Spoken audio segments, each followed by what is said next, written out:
الرحمن الرحيم. الحمد لله رب العالمين، والصلاة والسلام على أشرف المرسلين وعلى آله وصحبه أجمعين، أما بعد. اللهم رب اشرح لي صدري ويسر لي أمري واحلل عقدة من لساني يفقه قولي.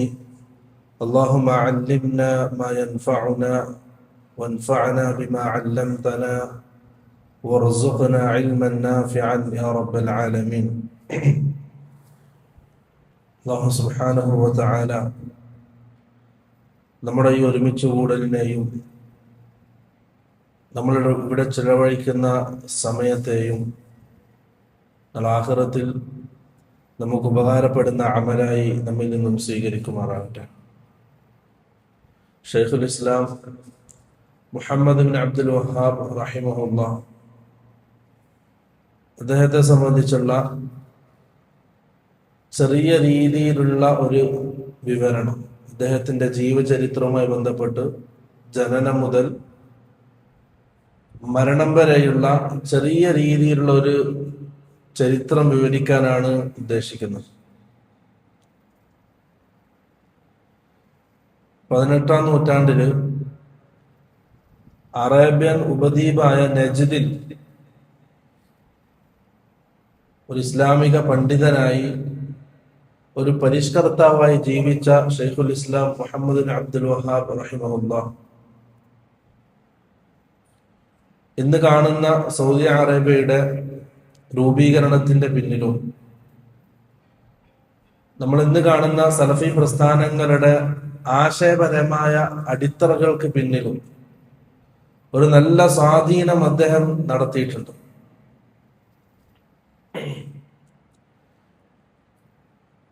നജ്ദിലെ ഉയൈന എന്ന പ്രദേശത്ത്, ആ ചെറിയൊരു ഗ്രാമത്തിലാണ് ഹിജ്റ 1115 അദ്ദേഹം ജനിക്കുന്നത്. ഷൈഖുൽ ഇസ്ലാം ജനിക്കുന്ന കുടുംബം ഒരു ഇൽമിപരമായ പണ്ഡിതന്മാരുടെ കുടുംബമാണ്. അദ്ദേഹത്തിന്റെ പിതാവും പിതാവിന്റെ സഹോദരന്മാരും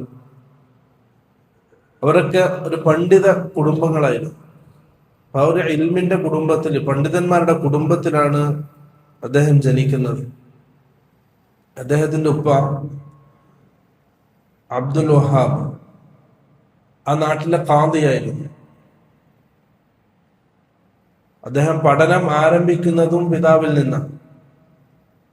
അതുപോലെ തന്നെ അദ്ദേഹത്തിന്റെ അമ്മ, ഉപ്പയുടെ സഹോദരൻ, അവരും ആ നാട്ടിലെ ഖാദിയായിരുന്നു. ഷെയ്ഖ് ഇബ്രാഹിം ഫഖീഹായിരുന്നു. ഇദ്ദേഹം പഠനം ആരംഭിക്കുന്നതും ഈ രണ്ടാൾക്കാരിൽ നിന്ന്, ഉപ്പയിലൂടെയും അതും ഉപ്പയുടെ സഹോദരൻ ഷെയ്ഖ് ഇബ്രാഹിമിലൂടെയും. ഉയൈനയിൽ ജനിച്ച് അവിടെ തന്നെ പഠനം ആരംഭിച്ചു. ചെറിയ പ്രായത്തിൽ തന്നെ ഖുർആന്റെ ഹിഫ്ള് പൂർത്തിയാക്കി. ശേഷം ആ നാട്ടിലെ നജ്ദിലെ ആൾക്കാര് ഇൽമ് സ്വീകരിച്ചു കൊണ്ടിരുന്നത് ഷാമിലെ പണ്ഡിതന്മാരിൽ നിന്നായിരുന്നു. അവർക്ക് ഫിഖിന്റെ അടിസ്ഥാനത്തിൽ, മദ്ഹബിന്റെ അടിസ്ഥാനത്തിൽ, ഹംബലി മദ്ഹബിന്റെ അടിസ്ഥാനത്തിൽ ഇൽമ് പഠിച്ച് ഫിഖ് കരസ്ഥമാക്കുന്ന ആൾക്കാരാണ്. അപ്പൊ നാട്ടിലെ ഒരു സാഹചര്യം എന്ന നിലയിൽ അദ്ദേഹവും ഹംബലി ഫിഖിലാണ് പഠനം ആരംഭിക്കുന്നത്. ആദ്യത്തെ ഉസ്താദ് ഷെയ്ഖിന്റെ പിതാവ്, അതുപോലെ തന്നെ പിതാവിന്റെ സഹോദരൻ, ഇവരിൽ നിന്നാണ് അദ്ദേഹം പഠനം ആരംഭിക്കുന്നത്. അങ്ങനെ ചെറിയ പ്രായത്തിൽ തന്നെ ഖുർആന്റെ ഹിഫ്ള് പൂർത്തീകരിക്കുകയും ഫിഖിന്റെ പഠനത്തിലേക്ക് പ്രവേശിക്കുകയും ചെയ്തു. ആ നാട്ടിലൊരു സാഹചര്യം, മദ്ഹബിന്റെ അടിസ്ഥാനത്തിലാണ് അവർ ഫിഖ് പഠിച്ചുകൊണ്ടിരുന്നത്, തഖ്ലീദിന്റെ അടിസ്ഥാനത്തിൽ. അതുകൊണ്ട് പുതിയ ചർച്ചകളില്ല, പരസ്പരമുള്ള മുനാദറകളില്ല. കാരണം എല്ലാവരും മുഖല്ലിദീങ്ങളാണ്, അവർ അവരുടേതായ മദ്ഹബിന്റെ ഫിഖ് പഠിച്ചുകൊണ്ടിരിക്കുകയാണ്. പക്ഷെ ഇദ്ദേഹം ദലീലിന്റെ അടിസ്ഥാനത്തിലാണ് അദ്ദേഹം ഫിഖ് പഠിച്ചത്. അതുകൊണ്ട് തന്നെ മദ്ഹബിന്റെ കിതാബിലുള്ള അഷ്റഫുൽ കബീർ, ഹംബലി മദ്ഹബിലെ കിതാബാണ് അഷ്റഫുൽ കബീർ, ഇഖ്നാഅ്, മുഗ്നി, ഇൻസാഫ്, മത്നുൽ മുൻതഹ, അങ്ങനെ പ്രധാനപ്പെട്ട കിതാബുകൾ പരസ്പരമുള്ള ഇഖ്തിലാഫുകൾ, അത് ദലീലിന്റെ അടിസ്ഥാനത്തിൽ ഇദ്ദേഹം ചെറുപ്പത്തിലേ ചർച്ച ചെയ്യാൻ ആരംഭിച്ചു. ആ കിതാബുകളിലുള്ള ഇഖ്തിലാഫുകൾ ഉസ്താദായ പിതാവിനോടും അതുപോലെ തന്നെ അമ്മിനോടും ചെറുപ്രായത്തിൽ തന്നെ ദലീലുകൾ വെച്ച് ഇദ്ദേഹം ചർച്ച ചെയ്ത് ആരംഭിച്ചു. അപ്പൊ അവരുടെ ഉത്തരമില്ലായ്മ, ഇദ്ദേഹം ഉന്നയിച്ച കാര്യങ്ങൾക്ക് ശരിയായ രീതിയിലുള്ള മറുപടി കിട്ടാതിരിക്കുമ്പോൾ അദ്ദേഹം സ്വാഭാവികമായിട്ടും ഹദീസിന്റെ വഴിയിലേക്ക് അദ്ദേഹം തിരിഞ്ഞു. അപ്പൊ ആ നാട്ടിലെ ആൾക്കാര് ഫിഖിഹിനാണ് പ്രാധാന്യം നൽകിയത്. ഫിഖിഹിന്റെ പഠനമായിരുന്നു. തഖ്ലീദിന്റെ അടിസ്ഥാനത്തിൽ ഫിഖ് മാത്രം പഠിച്ചു മുന്നോട്ട് പോയ ആൾക്കാരായിരുന്നു. പക്ഷെ ഇദ്ദേഹം സ്വീകരിച്ചൊരു രീതി, പഠനത്തിൽ സ്വീകരിച്ചൊരു രീതി, ഫിഖിഹിന്റെ കിതാബുകൾ ദലീലിന്റെ അടിസ്ഥാനത്തിൽ പഠിക്കാൻ തുടങ്ങി. ഖുർആന്റെയും ഹദീസിന്റെയും ദലീലിന്റെ അടിസ്ഥാനത്തിൽ ഫിഖ് പഠനം ആരംഭിച്ചു. അങ്ങനെ 4 മദ്ഹബുകളിൽ നിന്നും ഏതാണോ ഖുർആനോടും ഹദീസിനോടും അടുത്ത് നിൽക്കുന്നത്, ചേർന്ന് നിൽക്കുന്നത്, ആ ഭാഗം അദ്ദേഹം സ്വീകരിച്ചു. പഠനത്തിന് വേണ്ടി തന്നെ പിന്നീട് അങ്ങോട്ട് അദ്ദേഹം പഠനത്തിന് വേണ്ടിയുള്ള യാത്രകളിലായിരുന്നു. 2ൽ കൂടുതൽ പ്രാവശ്യം ബസറയിലേക്ക് അദ്ദേഹം യാത്ര ചെയ്തിട്ടുണ്ട്. അതുപോലെ തന്നെ അഹ്സ, പിന്നെ മക്ക, മദീന, ഈ ഭാഗങ്ങളിലൊക്കെ അദ്ദേഹം യാത്ര ചെയ്തിട്ടുണ്ട്. അഹ്സയിലേക്കുള്ള യാത്രയിൽ അവിടുത്തെ ഖാദിയുമായിട്ട് അദ്ദേഹം ഒരു മുനാദറയിൽ ഏർപ്പെട്ടു, ഒരു ചർച്ചയിൽ ഏർപ്പെട്ടു, ഈമാനിന്റെ മസലവുമായി ബന്ധപ്പെട്ടു. അവസാനം ആ ഖാദി ഇദ്ദേഹത്തിന്റെ വാദം അംഗീകരിക്കുകയും അഹ്ലുസുന്നയുടെ മാർഗത്തിലേക്ക് ചേരുകയും ചെയ്തു. അപ്പൊ ആ പഠനകാലത്ത് തന്നെ ഇദ്ദേഹം ഒരു ദഅവത്തിന്റെ പ്രാധാന്യം മനസ്സിലാക്കി അതിനുവേണ്ടി പണിയെടുത്ത ആളായിരുന്നു.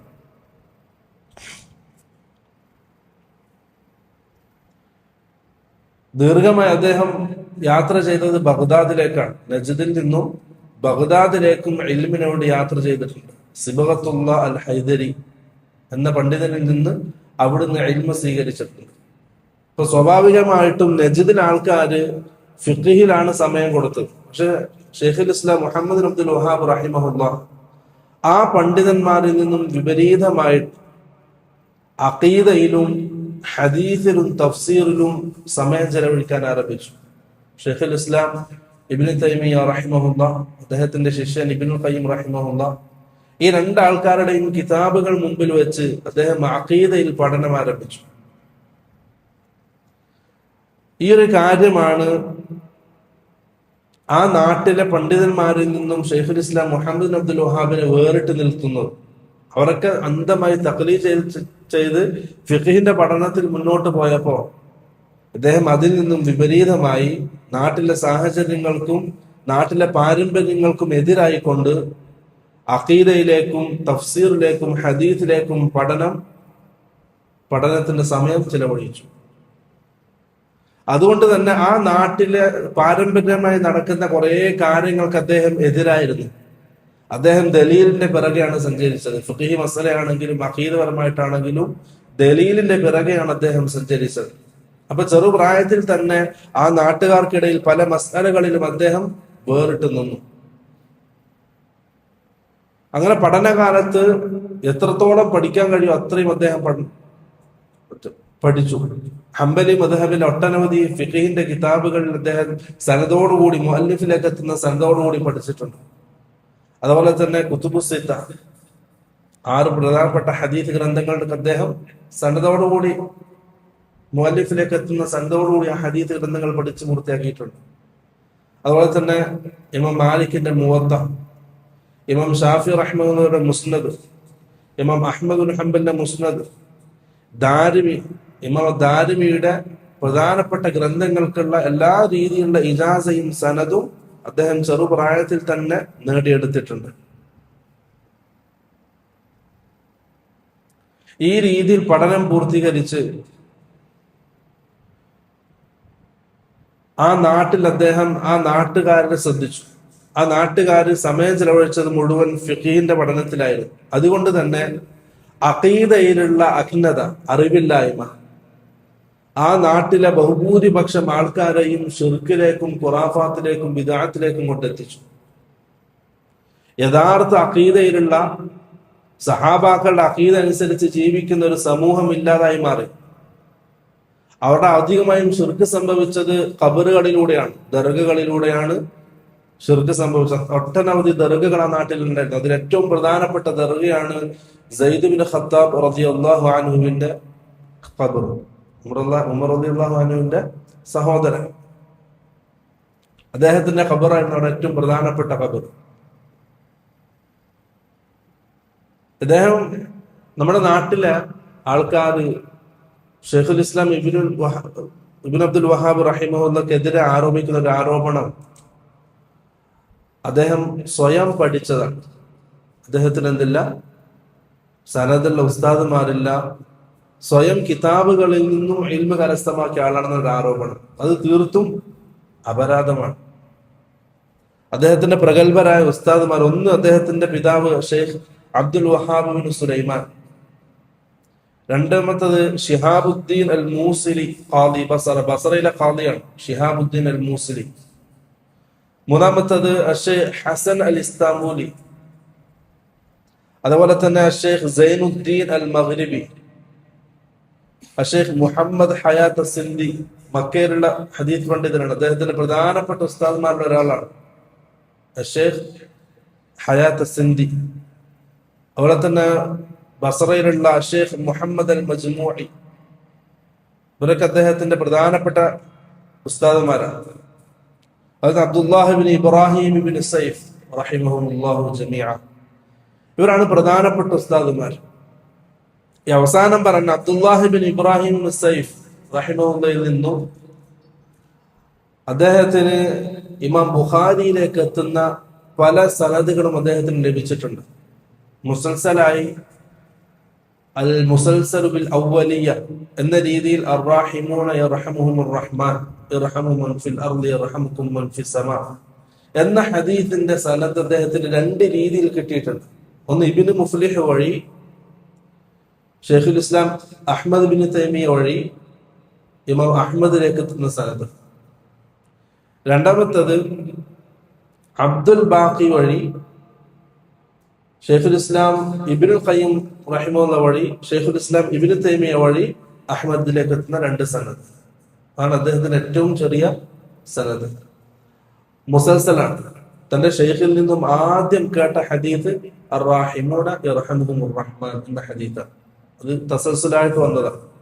അപ്പൊ ഈ ഹദീത്തിൽ അദ്ദേഹത്തിന് ആ രീതിയിൽ സനദുണ്ട്. അതേപോലെ തന്നെ കിതാബുകളിൽ കാണാം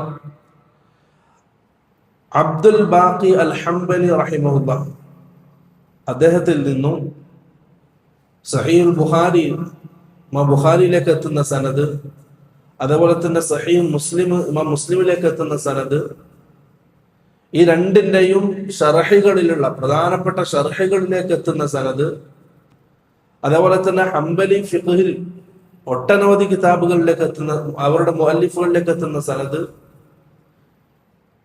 ഇമാം മുസ്നദ് ഷാഫിയിലേക്ക് എത്തുന്ന ഇമാം ഷാഫിയിലേക്ക് സനദ് എത്തുന്ന ഇജാസ് എത്തുന്ന സനദ്, അങ്ങനെ എല്ലാ രീതിയിലുള്ള സനദും അദ്ദേഹത്തിന് കരസ്ഥമായിരുന്നു. വളരെ വ്യക്തമാണ്. അദ്ദേഹം എന്തല്ല, സനദില്ലാത്ത ഇൽമ എവിടുന്നോ കണ്ടു പഠിച്ച ഒരു വ്യക്തിയായിരുന്നില്ല. സനദുള്ള ഇജാസയുള്ള ഒരു ആലിമായിരുന്നു ഷെയ്ഖുൽ ഇസ്ലാം മുഹമ്മദ് ബിൻ അബ്ദുൽ വഹാബ് റഹിമഹുല്ലാ. അപ്പൊ ആ രീതിയിലാണ് അദ്ദേഹത്തിന്റെ ഇൽമ് കരസ്ഥമാക്കിയത്. പഠനം പൂർത്തിയാക്കി ദഅവത്തിന്റെ മേഖലയിലേക്ക് ഇറങ്ങി. നമ്മൾ പറഞ്ഞു അദ്ദേഹത്തിന്റെ നാട്ടിന്റെ അവസ്ഥ അഖീദയിൽ പൂർണ്ണമായും അജ്ഞരായിരുന്നു. ആ നാട്ടിൽ അഖീദ ചർച്ചയില്ല, ഹദീസുകൾ ചർച്ചയില്ല. കാരണം തഖ്ലീദ് ചെയ്യുന്ന ഒരാൾക്ക് ഹദീസിന്റെ ചർച്ചയുടെ ആവശ്യമില്ല, അഖീദയും ചർച്ചയില്ല. അശ്അരികളായിരുന്നു ബഹുഭൂരിപക്ഷം ആൾക്കാരും, അശ്അരികളായിരുന്നു. ഇദ്ദേഹം അഖീദയിലുള്ള ചർച്ച ആരംഭിച്ചു. അഖീദയിലുള്ള ചർച്ച ആരംഭിക്കുമ്പോഴേക്കും തർക്കങ്ങൾ തുടങ്ങി, എതിരാളികൾ ഉണ്ടാകാൻ തുടങ്ങി.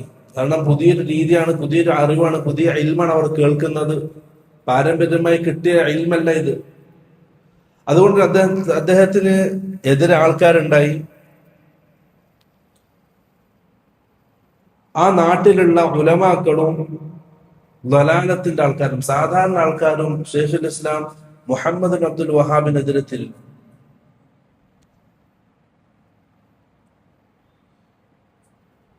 അദ്ദേഹം പക്ഷെ എത്ര പ്രയാസമുണ്ടായിട്ടും എതിർപ്പുണ്ടായിട്ടും ദഅവത്ത് നിർത്തിവെച്ചില്ല. പുതിയ പുതിയ സാധ്യതകൾ തേടി പുതിയ പുതിയ വഴികളിലേക്ക് അദ്ദേഹം തിരിഞ്ഞു, ഈ ദഅവത്ത് നാട്ടുകാരിലേക്ക് എത്തിക്കാൻ വേണ്ടി. അതിനുവേണ്ടി തന്നെ യാത്രകൾ ചെയ്യേണ്ടി വന്നു. മക്കയിലേക്കും മദീനയിലേക്കും പലവർ യാത്ര ചെയ്തിട്ടുണ്ട്. അതവസാനം അദ്ദേഹം ഷാമിലേക്ക് യാത്ര തിരിച്ചു. പക്ഷെ ആ യാത്ര പൂർത്തീകരിക്കാൻ അദ്ദേഹം കൊണ്ട് സാധിച്ചില്ല. രോഗം കൊണ്ട് മറ്റുള്ള പ്രയാസങ്ങൾ കൊണ്ട് ആ യാത്ര പ്രകൃതിയിൽ ഉപേക്ഷിച്ച് അദ്ദേഹം തിരിച്ച് നജിദിലേക്ക് തന്നെ വന്നു. നജിദിൽ വന്ന് പിതാവിന്റെ അടുക്കൽ അഭയം തേടി. ആ ഒരു സമയമാകുമ്പോഴേക്കും എതിർപ്പുകൾ കഠിനമായിരുന്നു, ശക്തമായിരുന്നു. പരസ്യമായി അദ്ദേഹത്തിന് ദഅവത്ത് നടത്താൻ കഴിയാത്ത രീതിയിൽ ശത്രുക്കളുണ്ടായി ആ നാട്ടില്.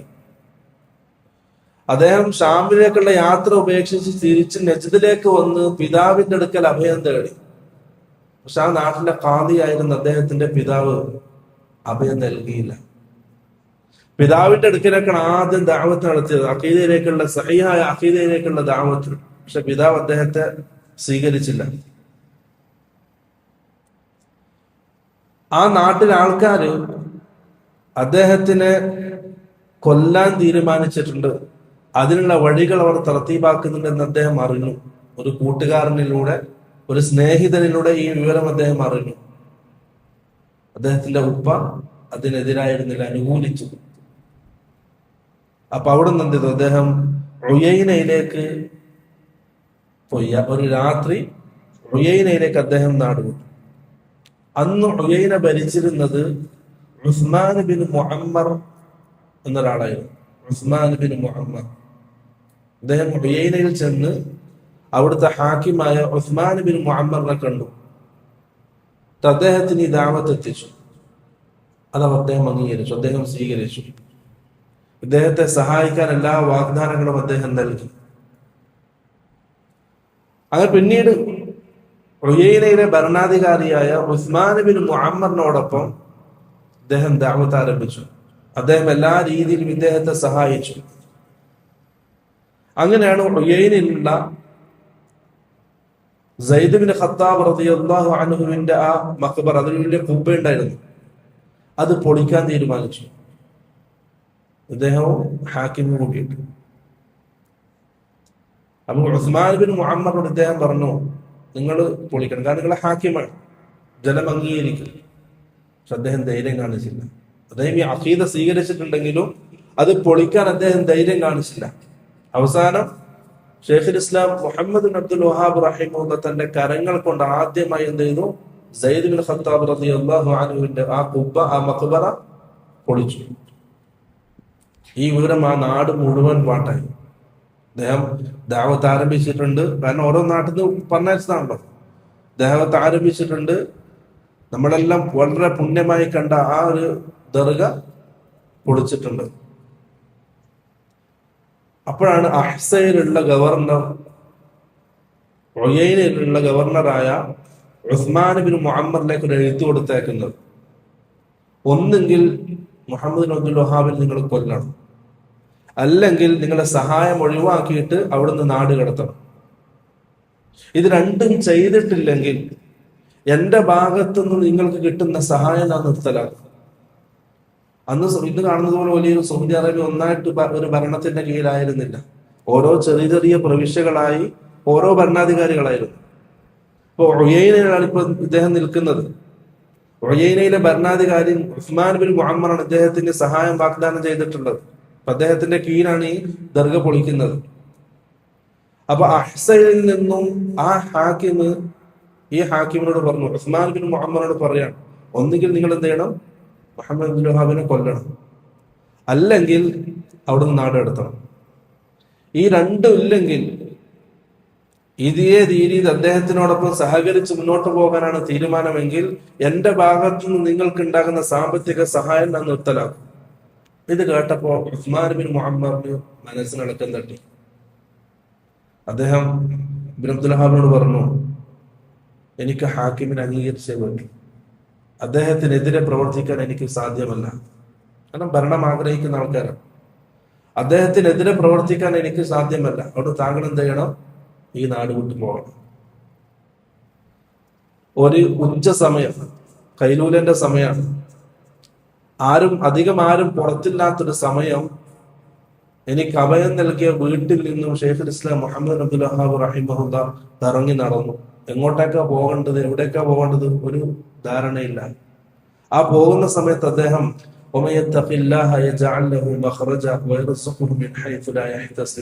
എന്ന് ഈ ആയത്ത് ഓതിക്കൊണ്ട് ഇങ്ങനെ ആവർത്തിച്ച് ചോദിക്കൊണ്ട് അദ്ദേഹം ഇറങ്ങി പോകുന്നത്.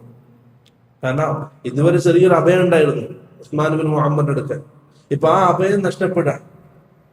അപ്പൊ ഈ ആയത്ത് ഓതിക്കൊണ്ടാണ് അദ്ദേഹം അവിടുന്ന് ഇറങ്ങി പോകുന്നത്. നേരെ പോയത് ദിർഇയ്യ എന്ന സ്ഥലത്തേക്കാണ്. ദിർഇയ്യ അന്ന് ആ നാട്ടുരാജ്യങ്ങളിൽ ഒരല്പം ബലമുള്ള ശക്തവത്തായ ഒരു സൈന്യമുള്ള ഒരു ഭരണാധികാരിയുടെ കീഴിലാണെന്ന് ആ നാട് പോയിക്കൊണ്ടിരിക്കുന്നത്. അത് മുഹമ്മദ് ബിൻ സഊദ് റഹിമഹുല്ലാഹ്. അദ്ദേഹത്തിന്റെ കീഴിൽ ഒരു ശക്തവത്തായ ചെറിയൊരു ആ കൂട്ടത്തിലുള്ള നാട്ടുരാജ്യങ്ങളിൽ നിന്നും ഒരു ശക്തി ഉള്ള നാടാണ് ദിർഇയ്യ. ആ ദിർഇയ്യയിലേക്ക് പോയി. അവിടെ പോകുന്നത് അദ്ദേഹത്തിന്റെ ഒരു ശിഷ്യൻ ഇബ്നു സുവൈലി, അദ്ദേഹത്തിന്റെ വീട്ടിലേക്കാണ്. ഒളിച്ചിട്ടാണ് പോകുന്നത്, ആരും കാണാതെ ഒളിച്ച് രഹസ്യമായി ഇബ്നു സുവൈലി എന്ന അദ്ദേഹത്തിന്റെ ശിഷ്യന്റെ വീട്ടിലേക്ക് പോയി. ആ ശിഷ്യന്റെ വീട്ടിൽ ഒളിച്ച് താമസിക്കുകയാണ്. അങ്ങനെ ദിർഇയ്യയിലേക്ക് വന്ന് ഷെയ്ഖുൽ ഇസ്ലാം മുഹമ്മദ് അബ്ദുൽ വഹാബ് ദിർഇയ്യയിലേക്ക് വന്നെന്നും ഇബ്നു സുവൈലി എന്ന അദ്ദേഹത്തിന്റെ ശിഷ്യന്റെ വീട്ടിൽ ഒളിച്ചു താമസിക്കുകയാണെന്നും ഇബ്നു സഊദ് അദ്ദേഹത്തിന്റെ ഭാര്യ അറിഞ്ഞു. അതുപോലെ തന്നെ അദ്ദേഹത്തിന്റെ സഹോദരൻ. ആ രണ്ടാൾക്കാരും ഷെയ്ഖിനെ വല്ലാതെ സ്നേഹിക്കുകയും ഇഷ്ടപ്പെടുകയും ആ അഖീദ സ്വീകരിക്കുകയും ചെയ്ത ആളാണ്. അല്ലാഹു സുബ്ഹാനഹു വ തആല ഒരു തർത്തീബായി കൊടുക്കുകയാണ്. യൂസുഫ് നബി അലൈഹിസ്സലാമിന്റെ ചരിത്രങ്ങൾ കണ്ടല്ലേ, ഓരോ ഘട്ടം ഘട്ടമായിട്ട് അള്ളാഹുവിന്റെ ആ തീരുമാനത്തിലേക്ക് എത്തിക്കുന്ന രൂപം. ദിർഇയ്യയിൽ പേടിച്ചൊളിച്ച് താമസിക്കുന്ന സമയത്താണ് ഇബ്നു സഊദിന്റെ ഭാര്യയും സഹോദരനും ഇദ്ദേഹം ഇങ്ങനെ ഒളിച്ചു താമസിക്കുന്ന വിവരം അറിയുന്നത്. അവർ രണ്ടാൾക്കാരും ഷെയ്ഖിനെ വല്ലാതെ ഇഷ്ടപ്പെടുകയും അഖീദ സ്വീകരിക്കുകയും ചെയ്ത ആളാണ്. ഭാര്യ ഇബ്നു സഊദിനോട് പറഞ്ഞു, നിങ്ങൾക്ക് അള്ളാഹു നൽകിയ വലിയ ഗനീമത്ത് സ്വത്താണ് അദ്ദേഹം. അള്ളാഹുവിലേക്കും ഖുർആനിലേക്കും ഹദീസിലേക്കും ദഅവത്ത് ചെയ്യുന്ന ആള്. നമ്മുടെ നാട്ടിൽ അങ്ങനത്തെ ഒരു ദഅവത്ത് ഇതുവരെ നടന്നിട്ടില്ല. ആ ഗനീമത്ത് സ്വത്ത് നിങ്ങൾ ഉപയോഗപ്പെടുത്തണം. അദ്ദേഹം പറഞ്ഞതാ കൊട്ടാരത്തിലേക്ക് വിളിപ്പിക്കാം. അപ്പൊ ഭാര്യ പറഞ്ഞു, വിളിപ്പിക്കരുത്. നിങ്ങൾ കൊട്ടാരത്തിലേക്ക് വിളിപ്പിച്ച ആൾക്കാർ പറയും മുഹമ്മദ് ബിൻ സഊദ് ഇബ്നു അബ്ദുൽ വഹാബിനെ കൊല്ലാൻ ഉത്തരവിട്ടിട്ടുണ്ട്, കൊട്ടാരത്തിലേക്ക് വരാൻ പറഞ്ഞിട്ടുണ്ട്. കാരണം ആ നാട് നജ്ദ് മുഴുവൻ ഇപ്പം ഷെയ്ഖുൽ ഇസ്ലാം മുഹമ്മദ് അബ്ദുൽ വഹാബിന് എതിരാണ്. ഇദ്ദേഹം ഭാര്യ പറഞ്ഞു, നിങ്ങൾ അവിടെ പോയി കാണണം. അങ്ങനെ മുഹമ്മദ് ബിൻ സഊദ് ഇബ്നു സുവൈലിമിന്റെ വീട്ടിലേക്ക് പോയി ഷെയ്ഖുൽ ഇസ്ലാം മുഹമ്മദ് അബ്ദുൽ വഹാബിനെ കണ്ടു. അദ്ദേഹം പൂർണ്ണ പിന്തുണ പ്രഖ്യാപിച്ചു. അങ്ങനെ അവർ രണ്ടാൾക്കാരും അവിടുന്ന് ഒരു ധാരണയിലെത്തി, പരസ്പരം ബൈഅത്ത് ചെയ്തു. ബൈഅത്ത് എന്താണ്? അധികാരപരമായും ജിഹാദ് പരമായും പൂർണ്ണ ഉത്തരവാദിത്വം അമീർ മുഹമ്മദ് ബിൻ സൽമാൻ അല്ല മുഹമ്മദ് ബിൻ സഊദ്. ഇൽമിന്റെയും തഅലീമിന്റെയും ഫത്വയുടെയും പൂർണ്ണ അധികാരം ഷെയ്ഖുൽ ഇസ്ലാം മുഹമ്മദ് ബിൻ അബ്ദുൽ വഹാബ് റഹിമഹുല്ലാഹ്. അങ്ങനെ ആ രണ്ടാൾക്കാരും കൂടി അവിടെ ഒരു ധാരണയിലെത്തി. അവിടെയാണ് ആദ്യമായിട്ട് തൗഹീദിന്റെ അടിസ്ഥാനത്തിലുള്ള ഒരു ഭരണം ആരംഭിക്കുന്നത്. ഖുർആന്റെയും ഹദീസിന്റെയും അടിസ്ഥാനത്തിൽ തൗഹീദ് മുൻനിർത്തിക്കൊണ്ടുള്ള ഒരു ഭരണം ദിർഇയ്യയിൽ തുടക്കമിടുന്നത്. ഇതിനിടയിൽ അദ്ദേഹം ബസറയിലേക്കുള്ള യാത്രക്കിടയിൽ അദ്ദേഹം ഒരു കിതാബ് രചിച്ചു. എന്ത്? കിതാബു തൗഹീദ് അല്ലദീ ഹുവ ഹഖ്ഖുല്ലാഹി അലൽ അബീദ്. ആ കിതാബ് ബസറയിലേക്കുള്ള യാത്രയിലാണ് അദ്ദേഹം എഴുതുന്നത്. അപ്പൊ ആ കിതാബും വെച്ച് ദിർഇയ്യയിൽ അദ്ദേഹം താലീം ആരംഭിച്ചു. കാരണം സുരക്ഷിതമായി, പൂർണ്ണ ശക്തമായ ഒരു രാജാവ് പിന്തുണ പ്രഖ്യാപിച്ചു, അഭയം നൽകി. അദ്ദേഹം അവിടെ ദർസ് ആരംഭിച്ചു. ലോകത്തിന്നേ വരെ കാണാത്ത രീതിയിൽ ദർഇയയിലേക്ക് ലോകത്തിന്റെ നാനാഭാഗങ്ങളിൽ നിന്നും തുല്ലാബുകൾ ഒഴുകാൻ തുടങ്ങി. അത് ഇദ്ദേഹത്തിന്റെ ആ കിതാബ് തൗഹീദ്, ശത്രുക്കൾക്ക് അതിനേക്കാൾ വലിയ വേദന നൽകിയ വേറെ കിതാബില്ല.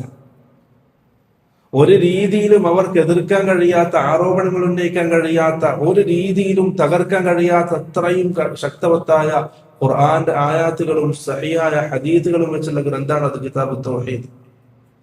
അവരെ വല്ലാതെ ബുദ്ധിമുട്ടിച്ച, പ്രയാസപ്പെടുത്തിയ കിതാബ്. ഈ കിതാബ് വെച്ചിട്ടാണ് ഷെയ്ഖുൽ ഇസ്ലാം മുഹമ്മദ് അബ്ദുൽ വഹാബ് ദർസ് നടത്തുന്നത്, താലീം നടത്തുന്നത്. ഒരു രീതിയിലും ശത്രുക്കൾക്ക് അതിനെ മറികടക്കാൻ കഴിയുന്നില്ല. പല ആരോപണങ്ങളും പറഞ്ഞു, പല രീതിയിലും ആക്രമിച്ചു. പക്ഷെ ഈ കിതാബ് വെച്ചിട്ടുള്ള അദ്ദേഹത്തിന്റെ താലീം തടയാനോ അതിൽ നിന്നും ആളെ പിന്തിരിപ്പിക്കാനോ അവരെ കൊണ്ട് സാധിച്ചില്ല. അത്രയും ദലീലുള്ള ഉറപ്പുള്ള കിതാബാണ് കിതാബ് തൗഹീദ്. അങ്ങനെ ഈ കിതാബിന്റെ താലീം ആരംഭിച്ചു. ദർഇയ ഒരു വലിയ വിജ്ഞാന സാഗരമായിട്ട് മാറി. അപ്പോഴും ശത്രുക്കൾ പല രീതിയിലുള്ള ആരോപണങ്ങൾ ഉന്നയിച്ചുകൊണ്ടേയുണ്ട്.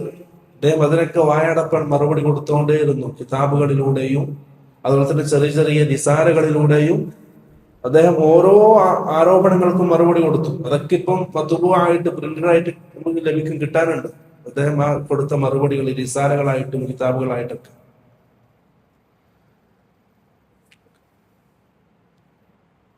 അങ്ങനെ ദർഇയയിൽ വെച്ച് അദ്ദേഹം ഈ കിതാബ് പഠിപ്പിച്ചു.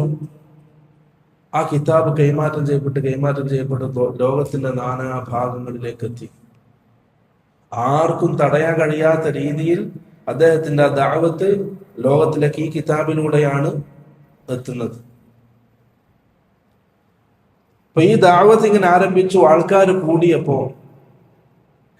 അന്ന് ആ ദർഇയയുടെ മാത്രം ഹാക്കിമായിരുന്ന മുഹമ്മദ് ബിൻ സഊദ്, അദ്ദേഹത്തിന്റെ ആ രാജ്യം വികസിച്ചു. ആ നജദിലുള്ള എല്ലാ ചെറു രാജാക്കന്മാരും അദ്ദേഹത്തിന്റെ കീഴിലായി. അങ്ങനെയാണ് ഇന്ന് കാണുന്ന സൗദി അറേബ്യ നിലവിൽ വരുന്നത്. ഈ ദഅവത്തിന്റെ ബർക്കത്താണത്. അതിലൂടെ എന്തുണ്ടായി? ഖുർആൻ സുന്നത്തും മുൻനിർത്തി ഭരണം നടത്തപ്പെടുന്ന ഒരു തൗഹീദിന്റെ രാജ്യം നിലവിൽ വന്നു.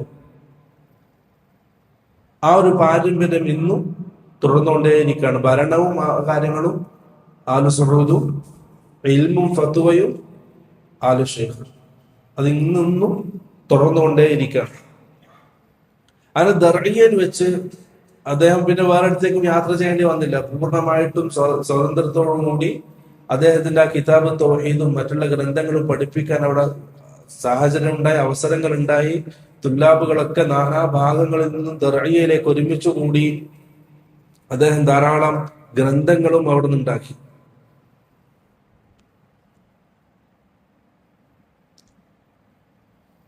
പിന്നെ മരണം വരെ ഷെയ്ഖുൽ ഇസ്ലാം മുഹമ്മദ് അബ്ദുൽ വഹാബ് റഹിമഹുല്ലാഹ് ദർഇയയിൽ തന്നെയായിരുന്നു. പൂർണ്ണമായിട്ടും അവിടെ ദഅവത്തിലും തഅലീമിലുമായിട്ട് സമയം ചെലവഴിച്ചു. ഇദ്ദേഹത്തിന്റെ ആ കിതാബ് പിന്നീട് അങ്ങോട്ട് എല്ലാ ഉലമാക്കളും ആ കിതാബിനെ വലിയ രീതിയിൽ പരിഗണിച്ചു. ആദ്യമായിട്ട് അതിന് ഷർഹ് എഴുതുന്നത്, ആ കിതാബിന് ഷർഹ് എഴുതുന്നത്, കിതാബ് തൗഹീദിന്റെ ഷർഹ് അദ്ദേഹത്തിന്റെ പേരക്കുട്ടി Sulaiman bin Abdullahi bin Muhammad bin Abdul Wahhab, അദ്ദേഹത്തിന്റെ പേരക്കുട്ടി, അദ്ദേഹമാണ് ആദ്യമായിട്ട് ഇതിന് ഷർഹ് എഴുതുന്നത്. തൈസീറുൽ അസീസ് അൽ ഹമീദ് ഷർഹ് കിതാബ് തൗഹീദ് എന്ന കിതാബിന്റെ പേര്. തൈസീറുൽ അസീസ് അൽ ഹമീദ് ഷർഹ് കിതാബ് തൗഹീദ്. ആ കിതാബിന്റെ രചന പൂർത്തീകരിക്കുന്നതിന് മുമ്പ് തന്നെ Sulaiman bin Abdullahi bin Muhammad Abdul Wahab റഹിമഹുല്ലാഹ് അദ്ദേഹം കൊല്ലപ്പെടുന്ന സമയത്ത് അദ്ദേഹത്തിന്റെ പ്രായം 30-ൽ താഴെയായിരുന്നു. അപ്പൊ ആ ചെറിയ പ്രായത്തിൽ തന്നെ അങ്ങേയറ്റം ഇൽമിന്റെ ഉയർന്ന സ്ഥാനത്തെത്തുകയും ഈ കിതാബിന് അദ്ദേഹം ഷർഹ് എഴുതാൻ ആരംഭിക്കുകയും ചെയ്തിട്ടുണ്ട്. അപ്പൊ അങ്ങനെ അദ്ദേഹം കൊല്ലപ്പെട്ടത് തുർക്കികളുടെ കൈകളിലൂടെയാണ് കൊല്ലപ്പെട്ടത്. ഉസ്മാനിയ ഭരണകാലഘട്ടമാണ്. ആ ഉസ്മാനികളിൽ നിന്നും അദ്ദേഹം ദർഇയ ആക്രമിച്ചു. തുർക്കികള് ഉസ്മാനിയാക്കള് തുർക്കികള് ദർഇ ആക്രമിച്ചു. ദർഇയുടെ വളർച്ച കണ്ടപ്പോൾ അതിനെതിരായിട്ട് അതിനെ ഇല്ലാതാക്കാൻ പരിശ്രമിച്ചു. അങ്ങനെ ആക്രമിക്കുന്നതിനിടയിൽ എന്ത് ചെയ്തു? പിടിച്ചു കൊണ്ടുപോകണം. ഇബ്രാഹിം ബാദ്ഷാ എന്ന് പറഞ്ഞ ഒരാള് പിടിച്ചു കൊണ്ടുപോയിട്ട് വകവരുത്തിയതാണ്, കൊന്നതാണ്. അപ്പൊ അദ്ദേഹം കൊല്ലപ്പെട്ടു. ആ കിതാബാണെങ്കിൽ പൂർത്തീകരിക്കപ്പെട്ടിട്ടില്ല. അതിനുശേഷം അദ്ദേഹത്തിന്റെ മറ്റൊരു പേരക്കുട്ടിയായ Abdurrahman bin Hasan bin Muhammad bin Abdul Wahab, അദ്ദേഹം ആ കിതാബ് എടുത്ത് തൈസീറുൽ അസീസുൽ ഹമീദ് എന്ന കിതാബ് ബാക്കിയുള്ള ഭാഗങ്ങൾ പൂർത്തീകരിക്കുകയും അതിന്റെ തർത്തീബുകളൊക്കെ ഒന്ന് മാറ്റുകയും ചെയ്തു. അതാണ് ഫത്ഹുൽ മജീദ്. ആ കിതാബാണ് ഫത്ഹുൽ മജീദ്. പ്രസിദ്ധമായ കിതാബ് തൗഹീദിന്റെ ഏറ്റവും വലിയ ഷർഹാണ് ഫത്ഹുൽ മജീദ്. പിന്നെ ആ ഫത്ഹുൽ മജീദിന് ഇദ്ദേഹം എന്താക്കി? ഒന്നുകൂടി ചുരുക്കി. അബ്ദുറഹ്മാൻ ബിൻ ഹസൻ അദ്ദേഹം ഒന്നും കൂടി എന്ത് ചെയ്തു? ആ കിതാബിനെ ചുരുക്കി. അതാണ് ഖുർറത്തു ഉയൂനിൽ മുവഹിദീൻ ബിതൗഹീദിൽ അംബിയാഇ വറുസുൽ എന്ന കിതാബ്. പിന്നീട് അങ്ങോട്ട് പല രീതിയിലുള്ള ഷർഹുകളും ദർസുകളും ആ കിതാബിൽ വ്യാപിച്ചു. എല്ലാ സലഫി പണ്ഡിതന്മാരും ആ കിതാബിന് ദർസ് നടത്തിയിട്ടുണ്ട്. അവരെല്ലാവരും അതിന് ഷർഹുകളുമായി രേഖപ്പെടുത്തിയിട്ടുണ്ട്. ഇതാണ് ഷെയ്ഖുൽ ഇസ്ലാം മുഹമ്മദ് അബ്ദുൽ വഹാബ് റഹിമഹുള്ളയുടെ ചെറിയ രീതിയിലുള്ള ഒരു ജീവചരിത്രം. ജീവിതം ആരംഭിക്കുന്നതും അദ്ദേഹത്തിന്റെ പഠനവും അദ്ദേഹത്തിന്റെ ഉസ്താദുമാരും, പ്രഗത്ഭരായ ഉസ്താദുമാർ അദ്ദേഹത്തിന് ഉണ്ടായിട്ടുണ്ട്. ഹംബലി മദ്ഹബിൽ എല്ലാ ഫിഖഹിന്റെ കിതാബുകളിലേക്കും സനദ് അദ്ദേഹത്തിനുണ്ട്. മുഅല്ലിഫിലേക്ക് എത്തുന്ന സനദ് അദ്ദേഹത്തിനുണ്ട്. കുതുബു സിത്തക്കും പ്രധാനപ്പെട്ട ഹദീസിന്റെ ഗ്രന്ഥങ്ങൾക്കും അദ്ദേഹത്തിന് സനദുണ്ട്.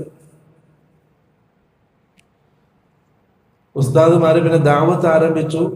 ദാവത്തിന് വന്ന എതിർപ്പുകള് അവസാനം അള്ളാഹുവിന്റെ ഭാഗത്തുള്ള വലിയ സഹായം ആ എതിർപ്പുകളൊക്കെ ഇല്ലാതാക്കുന്ന രീതിയിൽ മുഹമ്മദ് ബിൻ സഊദിന്റെ സഹായം ലഭിച്ചു. അതിലൂടെ ആ ദാവത്ത് ഈ ലോകത്തിന്റെ നാനാ ഭാഗങ്ങളിലേക്ക് എത്തി. അദ്ദേഹം ബാക്കിയാക്കിയ ചില ആധാറുകൾ ഒന്ന് അദ്ദേഹത്തിന്റെ ഗ്രന്ഥങ്ങളാണ്. പ്രധാനപ്പെട്ടത് കിതാബ് തൗഹീദ്, രണ്ടാമത്തത് കശ്ഫ് ശുബ്ഹാത്ത്, അൽ ഖവാഇദുൽ അർബഅ, അൽ ഉസൂൽ സലാസ, ഉസൂലുൽ ഈമാൻ. പ്രധാനപ്പെട്ട അഖീദയുള്ള പ്രധാനപ്പെട്ട 5 ഗ്രന്ഥങ്ങളാണ്. ഈ ഗ്രന്ഥങ്ങൾക്ക് അതിനെ തകർക്കാനോ അതിനെ ഇല്ലാതാക്കാനോ ശത്രുക്കൾക്ക് ഇന്നേ വരെ കഴിഞ്ഞിട്ടില്ല. കാരണം അദ്ദേഹം ആ ഗ്രന്ഥങ്ങൾ രേഖപ്പെടുത്തിയത് പൂർണ്ണമായിട്ടും ഖുർആന്റെ ആയാത്തുകളും സഹീഹായ ഹദീസുകളും സലഫുകളിലേക്ക് എത്തിച്ചേർന്ന സഹീഹായ ഖൗലുകളുമാണ്. മറ്റൊന്നെന്തില്ല ആ കിതാബിൽ കാണാൻ കഴിയില്ല.